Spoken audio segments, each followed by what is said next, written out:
अस्सलाम वालेकुम। आज हम स्टार्ट करने जा रहे हैं एक्सरसाइज 2.1। इससे पहले हमने मेटासिस का इंट्रोडक्शन पढ़ा था और उसके बाद मेटासिस के टाइप्स पढ़े थे। अब इस एक्सरसाइज में हमें ये बताना है कि नीचे दिए गए जितने मेटासिस हैं इनका टाइप हमें स्पेसिफाई करना है। सबसे पहला जो क्वेश्चन है, ये मैट्रिक्स है, ये डायगोनल मैट्रिक्स है क्योंकि इसमें सारे एलिमेंट जीरो हैं सिवाय इनके। अगर सारे एलिमेंट जीरो हो सिवाय इनके यानी कि ये नॉन जीरो हो तो उसे कहते हैं डायगोनल मैट्रिक्स। ये कॉलम मैट्रिक्स है क्योंकि सिर्फ इसमें एक कॉलम है। ये रो मैट्रिक्स है इसमें क्योंकि सिर्फ एक रो है। अब इसे चेक करते हैं कि ये कौन सी मैट्रिक्स है। देखिए, हमने एक मैट्रिक्स पढ़ी थी, Hermitian matrix and skew Hermitian. Check करते हैं भाई, इसको मैं कहता हूँ कि ये मैट्रिक्स ए है, ज़ीरो आयोटा आयोटा ज़ीरो। हम क्या करेंगे, इसे पहले कॉन्जुगेट करते हैं, इसके ऊपर बार लगाते हैं। ठीक है, बार लगाया। जब हम कॉन्जुगेट करते हैं तो इमेजिनरी पार्ट अगर पॉजिटिव हो तो नेगेटिव हो जाता है, ये पॉजिटिव है तो क्या हो जाएगा, नेगेटिव। बाकी रियल पार्ट की निशानी चेंज नहीं होती, उसे हम सेम रखते हैं। अब उसके बाद हम क्या करते हैं, उसके बाद हमने कॉन्जुगेट कर दिया, अब हम करेंगे ट्रांसपोज। ट्रांसपोज का मतलब है कि रो को हम कॉलम में इंटरचेंज करेंगे। माइनस आयोटा को यहाँ लिखते हैं और ज़ीरो को नीचे, यानी कि ये रो में लिखा हुआ है, इसे मैंने कॉलम में लिखा है। अब इसके बाद हम क्या करेंगे, अब हम माइनस को लेंगे कॉमन। माइनस कॉमन लेते हैं, जब माइनस कॉमन ली, ज़ीरो तो सेम रहेगा, ये माइनस इंटू माइनस ये प्लस हो जाएगा, ये माइनस इंटू माइनस ये प्लस हो जाएगा, ज़ीरो सेम रहेगा। देखिए, डेफिनेशन हमने पढ़ी थी स्क्यू हर्मिशन की।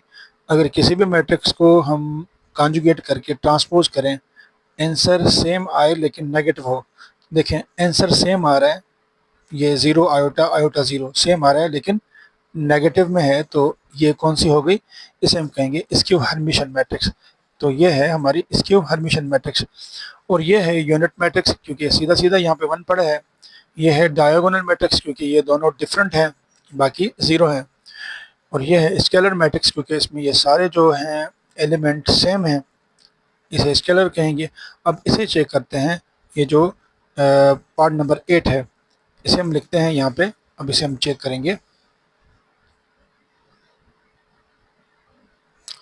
Zero iota two iota minus iota zero four iota minus two iota four iota and zero.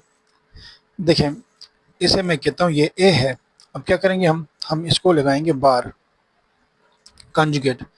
इसका कॉन्जुगेट करते हैं, ज़ीरो सेम रहेगा, ये जो आयोटा प्लस का है ये माइनस का हो जाएगा, ये माइनस का हो जाएगा, ये माइनस का है तो प्लस का हो जाएगा, और ये जो है ज़ीरो सेम रहेगा, ये माइनस का फोर आयोटा है तो ये प्लस का हो जाएगा, ये माइनस का है तो ये प्लस का हो जाएगा, और ये जो प्लस का है ये माइनस का हो जाएगा, और ज़ीरो सेम रहेगा।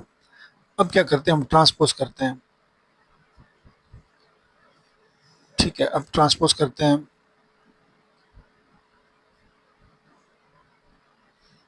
ये रो में लिखा हुआ है, इसे हम कॉलम में लिखेंगे, ज़ीरो आयोटा माइनस का टू आयोटा, ये आयोटा, उसके बाद ये ज़ीरो, उसके बाद ये फोर आयोटा, ये टू आयोटा, ये माइनस का फोर आयोटा, ये ज़ीरो।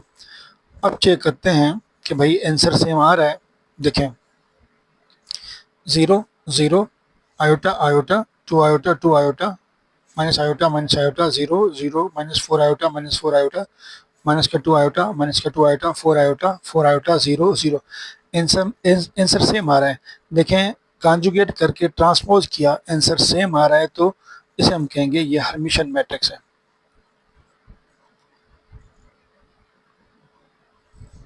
किसी भी मैट्रिक्स का कॉन्जुगेट करके उसे ट्रांसपोज करेंगे, अगर आंसर सेम आए तो उसे उसे हम कहते हैं ये हर्मिशन मैट्रिक्स है। अब इसे चेक करते हैं, ये कौन सी मैट्रिक्स है।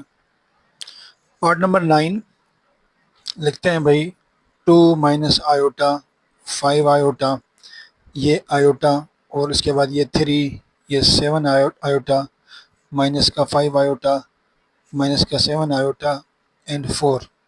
इसे हम कहते हैं, लेट से ये एक मैट्रिक्स ए है, इसे हम पहले कॉन्जुगेट करेंगे यानी कि बार लगाएंगे। बार लगाने से रियल पार्ट की सैम्पल चेंज नहीं होती, लेकिन इमेजिनरी की चेंज होती है। ये माइनस का आयोटा ये प्लस का हो जाएगा, जो प्लस का है वो माइनस का हो जाएगा, ये माइनस का हो जाएगा, ये सेम रहेगा, ये माइनस का हो जाएगा, और ये प्लस का हो जाएगा, ये प्लस का हो जाएगा, और ये सेम रहेगा।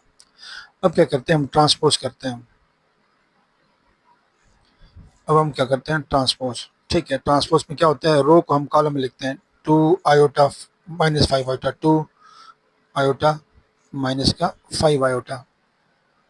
ठीक है, अब करते हैं माइनस का आयोटा 3 माइनस का 7 आयोटा, 5 आयोटा, 7 आयोटा एंड 4।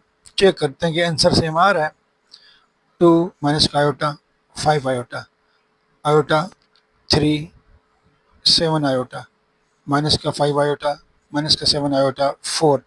देखें, कॉन्जुगेट करके ट्रांसपोज किया, आंसर सेम आया, तो ये डेफिनेशन होती है हर्मिशन की। कॉन्जुगेट करके ट्रांसपोज करेंगे, अगर आंसर सेम आ जाए तो उसे कहते हैं हर्मिशन मैट्रिक्स।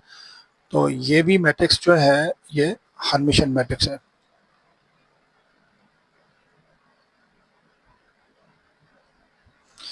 अब हम पढ़ते हैं question number 2। A newspaper agent a town records the numbers of paper sold on each day of 1 week as follows। इस टेबल में हमें डेटा गिवन है, बस क्या करना है, हम इसे मैट्रिक्स फॉर्म में लिखेंगे। इस तरह लिखेंगे, सब कुछ सेम है लेकिन सिर्फ बस मैट्रिक्स फॉर्म में हमने लिखा है।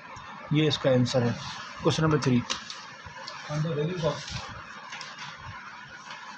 Unknowns in each of the following. नीचे जितनी भी मैट्रिक्स हैं, हमें इनमें से अननोन्स का वैल्यू मालूम करना है। देखिए, जैसे यहाँ पे ए अननोन है, यहाँ पे बी अननोन है, यहाँ पे सी अननोन है, और यहाँ पे डी अननोन है। अगर ये दोनों इक्वल हैं, बीच में लिखा हुआ है साइन ऑफ इक्वलिटी, अगर ये दोनों इक्वल हैं, यहाँ 7 आयोटा है तो यहाँ भी क्या आना चाहिए, 7 आयोटा। तो ए का वैल्यू क्या होगा, 7 आयोटा। यहाँ पे -4 आयोटा है तो यहाँ बी का वैल्यू क्या आना चाहिए, -4 आयोटा। इसी तरह सी की जगह 8 आयोटा आना चाहिए और डी की जगह 6 आयोटा। अगर यहाँ 8 आयोटा आ गया, यहाँ 6 आयोटा आ गया तो दोनों इक्वल हो जाएंगे। यहाँ भी कुछ इस तरह का हमें मालूम करना है, ये दोनों इक्वल हैं। यहाँ 2 है तो यहाँ भी क्या आना चाहिए, 2। तो डी का वैल्यू क्या होगा, 2। यहाँ -3 है, यहाँ क्या आना चाहिए, -3। तो ई का वैल्यू क्या होगा, -3। यहाँ 5 है, यहाँ जी है, तो यहाँ पे जी का वैल्यू क्या होना चाहिए, 5। यहाँ पे ए है, यहाँ पे -2 है, तो यहाँ पे क्या आना चाहिए, -2। ए का वैल्यू क्या होगा, -2। यहाँ बी है, बी का वैल्यू -4 होना चाहिए, सी का वैल्यू 7 होना चाहिए। अब पढ़ते हैं क्वेश्चन नंबर 3 का पार्ट 3। ये थोड़ा क्वेश्चन बड़ा है, हमें सॉल्व करना पड़ेगा। देखें क्या करेंगे। यहाँ पे अननोन है x + y, के सामने क्या है, 3। x + y के सामने 3 लिखा। उसके बाद 2x + y के सामने क्या है, 4। और यहाँ z के सामने क्या है, 3x। और यहाँ a के सामने क्या है, a/2। इसे सॉल्व करेंगे। क्या करेंगे, ये दो इक्वेशंस हैं, इसमें y सेम है तो हम क्या करेंगे, सब्ट्रैक्ट करेंगे। सब्ट्रैक्ट करते वक्त हम क्या करते हैं, सिंबल्स चेंज करते हैं। ठीक है, ये प्लस का है तो इसे माइनस का करेंगे, ये इसे माइनस का करेंगे। ये प्लस का y, ये माइनस का y कट गया। 2x में से एक x माइनस होगा तो माइनस का x बचेगा। यहाँ सिंबल चेंज करेंगे, -4 में से प्लस का 3 निकालेंगे तो -1 बचेगा। ये माइनस से ख़त्म हो जाएगी तो x क्या बचेगा, x = 1। x का वैल्यू हमें 1 मिला, x का वैल्यू यहाँ पे रखेंगे, x की जगह z = 3।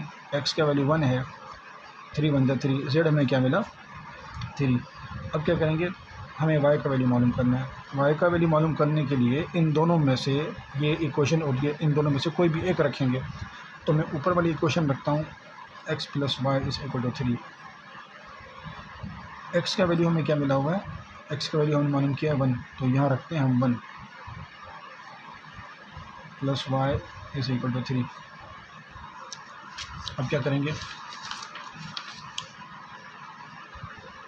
ये जो प्लस का 1 है, 3 में से माइनस करेंगे तो क्या बचेगा, y2 मिलेगा।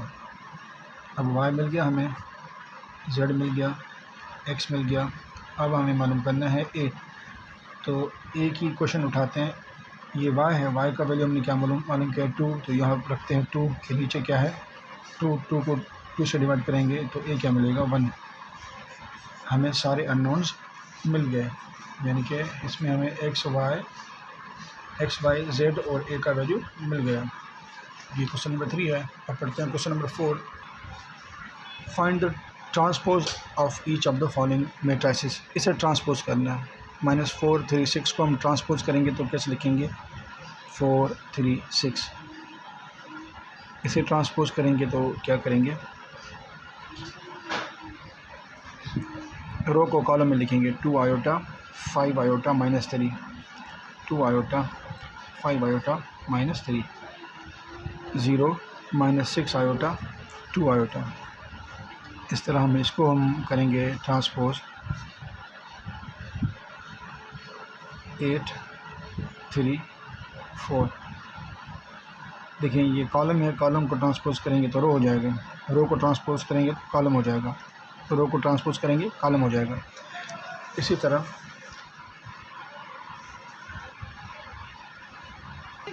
अब इसे ट्रांसपोज करते हैं।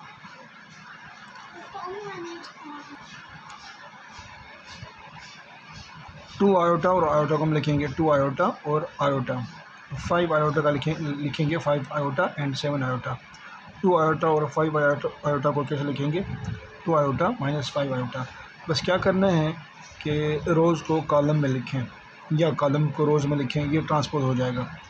इसी तरह 5 भी ऐसे करेंगे -8 7 3 0, ये ट्रांसपोज हो गया। इसे ट्रांसपोज करते हैं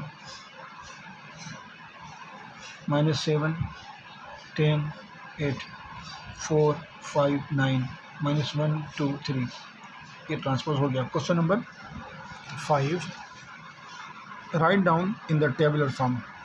ये एक मैट्रिक्स है, इसमें AIJ एलिमेंट को शो कर रहा है। इसमें हमें बनाने हैं 2 रोज़ और 3 कॉलम। 2 रोज़ देखिए ए 2 रोज़ हो गई। यहाँ पर लिखते हैं first row first column, first row second column,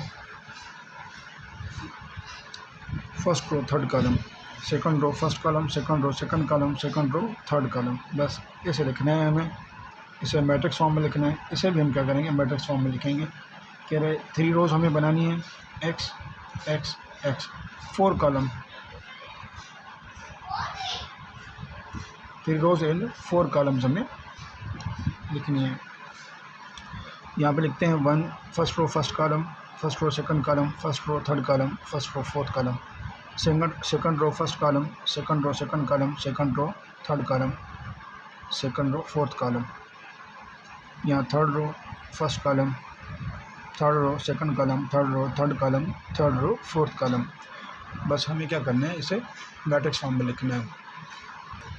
next video में हम पढ़ेंगे क्वेश्चन नंबर 6 7, यानी कि जितने भी रिमेनिंग क्वेश्चन हैं हम इंशाल्लाह वो करेंगे।